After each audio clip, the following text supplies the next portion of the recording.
అందరికీ నమస్కారం. చాలా మంది గతంలో ఈ కావాలని ఏలారు.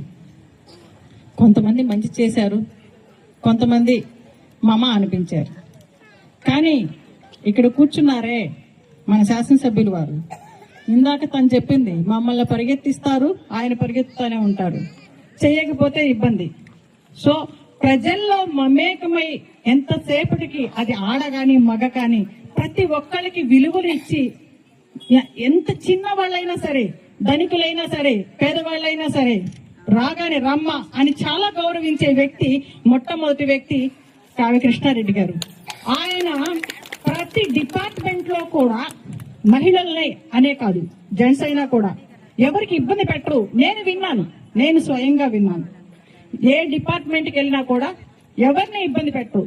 చక్కగా మీ డ్యూటీ మీరు చేయండి, ఏమైనా ఇబ్బంది వస్తే నాకు చెప్పండి అని అంటారు. ఆ విధంగా ఇటు పొలిటికల్ గా మమ్మల్ని కూడా ఎంతో గౌరవిస్తూ ఉంటారు. ప్రతి ఒక్కళ్ళని కూడా మా స్థాయికి తగ్గట్టు ఇంకా పదవులు ఎప్పుడు ఇస్తారో తెలియదు కానీ గౌరవిస్తూ ఉంటారు. అట్లాంటి శాసనసభ్యుల్ని ఈ రోజు మనం పొందడం అనేది నిజంగా కావలి చేసుకున్న పుణ్యం అని అంటున్నాను. ఈ రోజున టీడీపీ మన ముఖ్యమంత్రి గారు 3 కోట్ల ఉచిత గ్యాస్ కనెక్షన్స్ ఇచ్చారు మహిళలకి. అది ప్రోత్సాహం కదా, గతంలో లేదు కదా, ఎంత ఇబ్బంది పడ్డారు. అదేవిధంగా తల్లికి వందనం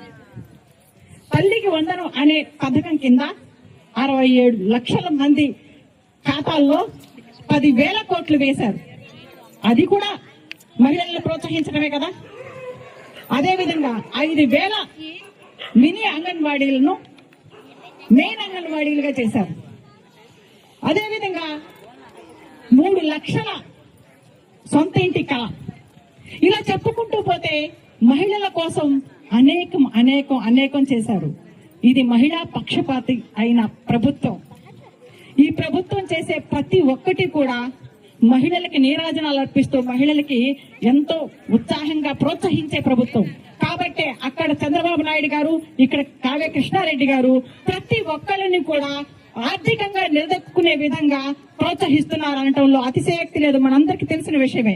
ఎస్సీ ఎస్టీలకు కూడా 5 లక్షలు రుణాలు, వడ్డీ లేని రుణాలు ఇస్తున్నారు. ప్రతి ఒక్క కమ్యూనిటీకి కూడా ఎవరెవరు ఏమే కావాలి అనేది గుర్తు పెట్టుకొని వాళ్ళందరినీ ప్రోత్సహిస్తున్నారు. అహర్నిశలు, ఎండ లేదు, వాన లేదు, అసలు ఎట్లా తిరుగుతున్నారు. నిజంగా సార్కి తిండి నిద్ర ఏ టైంలో ఉంటుందో మాకు తెలీదు. తెల్లారు లేచిన దగ్గర నుంచి పరుగు. ఎక్కడ చూసినా, ఏ వీధిలో చూసినా ఆయనే. అమ్మో, ఈయనతో పాటు పరిగెత్తకపోతే కష్టమని మిగతా ఈయన వెంటకు వచ్చే వాళ్ళు కూడా వెంటనే లేచి పరిగెత్తుతున్నారు. సో అలా చేసిన కృష్ణారెడ్డి గారికి రేపటి రోజున మనం ఏమి ఇవ్వాలి? మళ్ళీ ఆయనకు ఓటేసి గెలిపించాలి. అవునా? మళ్ళీ ఎందుకంటే రోడ్లు చూస్తున్నాం, డ్రైనేజీలు పారుదల లేక దోమలు కుట్టి ఎంత ఇబ్బంది పెట్టాం గత ప్రభుత్వంలో. ఇప్పుడు హాయిగా ఉంది, ఎక్కడ చూసినా లైట్లు, రోడ్లు, మరి పద్దులు తిరిగాయి గతంలో. ఇప్పుడు ఎక్కడ చూసినా చాలా సస్యశ్యామలంగా ఉంది మన కావలి. కనకపట్నం అవటంలో అతిశయోక్తి లేదు. దానికి తోడు మరి ఇంకా మంచి దానిలో కూడా 100% ఉంది. అది లైవ్ మనకి మన ఎమ్మెల్యే గారు ఎలా పనిచేస్తున్నారు, జనాల్లో ఎలా ఉంటారు అనే దానికి ఒక లైవ్ ఎగ్జాంపుల్.